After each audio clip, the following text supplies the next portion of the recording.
saya akan menjelaskan tentang skalar dan vektor. Sebelum itu, perkenalkan, nama saya Arnold Yusuf Seran dari kelas 10 MIPA 8 nomor absen 2. Kita langsung saja ke pengertian. Pengertian skalar didefinisikan sebagai besaran yang cukup dinyatakan besarnya saja. Dia tidak bergantung pada arah. Sedangkan vektor adalah ruas garis berarah yang memiliki besaran, nilai, dan arah tertentu. Secara geometris, suatu vektor dapat digambarkan sebagai ruas garis berarah dengan panjang ruas garis menyatakan besar vektor dan ruas garis menyatakan arah vektor. Vektor biasanya dituliskan dengan notasi berikut. A. Huruf kecil yang dicetak tebal seperti A, B, dan C, dan sebagainya. Contoh, vektor PQ ditulis sebagai vektor A. B. Huruf kecil yang di atasnya dibubuhi tanda panah seperti vektor A, B, C, dan sebagainya. Contoh, vektor PQ dapat ditulis sebagai vektor A. Kita ke ruang vektor. Sebuah vektor di Rn dinyatakan oleh n bilangan tertentu, yaitu U sama dengan U1, U2, dan seterusnya sebanyak n-nya. Vektor di R3 adalah vektor yang terletak di ruang dimensi 3 atau vektor yang mempunyai 3 komponen, yaitu X, Y, dan Z. Vektor di R2 adalah vektor yang terletak di suatu bidang atau vektor yang hanya mempunyai 2 komponen, yaitu X dan Y. Bagian-bagian vektor. Yang pertama adalah vektor posisi. Suatu vektor yang posisi titik awalnya di titik 0, atau bisa dibilang 0,0, dan titik ujungnya di A, atau bisa bilang A1, A2. Yang kedua adalah vektor 0. Suatu vektor yang panjangnya 0 dan dinotasikan vektor 0. Vektor 0 tidak memiliki arah vektor yang jelas. Yang ketiga, vektor satuan.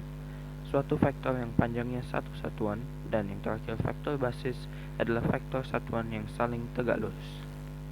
Kita ke operasi pada vektor. 1. Kesamaan dua vektor. Dua vektor dikatakan sama jika kedua vektor tersebut mempunyai besar dan arah yang sama. Yang 2. Operasi penjumlahan. Operasi aljabar pada vektor penjumlahan ada dua metode yang dapat kita gunakan untuk menjumlahkan dua vektor, yaitu yang pertama adalah metode segitiga. Resultan diperoleh dengan menempatkan titik awal salah satu vektor pada titik ujung vektor yang lain. Maka resultannya adalah vektor bertitik awal di titik A dan bertitik ujung di titik ujung B. Yang kedua ada metode jajar genjang. Vektor hasil atau resultan yaitu A tambah B diperoleh dari diagonal jajaran genjang yang dibentuk oleh vektor A dan setelah titik awal dan titik akhir ditempatkan berimpit. Sifat-sifat operasi penjumlahan vektor. Yang pertama adalah sifat komutatif. Vektor A tambah vektor B sama dengan vektor B tambah vektor A. Yang kedua adalah sifat asosiatif. Dalam kurung vektor A tambah vektor B kurung tutup tambah vektor C sama dengan vektor A tambah dalam kurung vektor B tambah vektor C. Yang ketiga adalah unsur identitas atau unsur satuan. Dalam kurung vektor 0. Vektor 0 tambah vektor A sama dengan vektor A tambah vektor 0 sama dengan vektor A. 4. Lawan suatu vektor. Vektor A tambah vektor B sama dengan vektor 0. Yang ketiga adalah operasi perkalian vektor. Jika K lebih besar dari 0, maka vektor hasil searah dengan vektor U. Jika K lebih kecil dari 0, maka vektor hasil berlawanan arah dengan vektor U.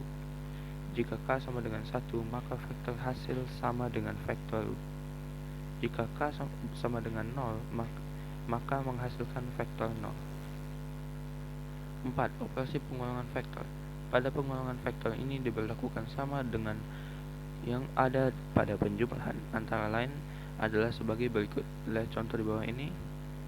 Vektor A kurang vektor B sama dengan dalam kurung A1 kurang B1 per A2 kurang B2. Ya, ini untuk latihan soalnya.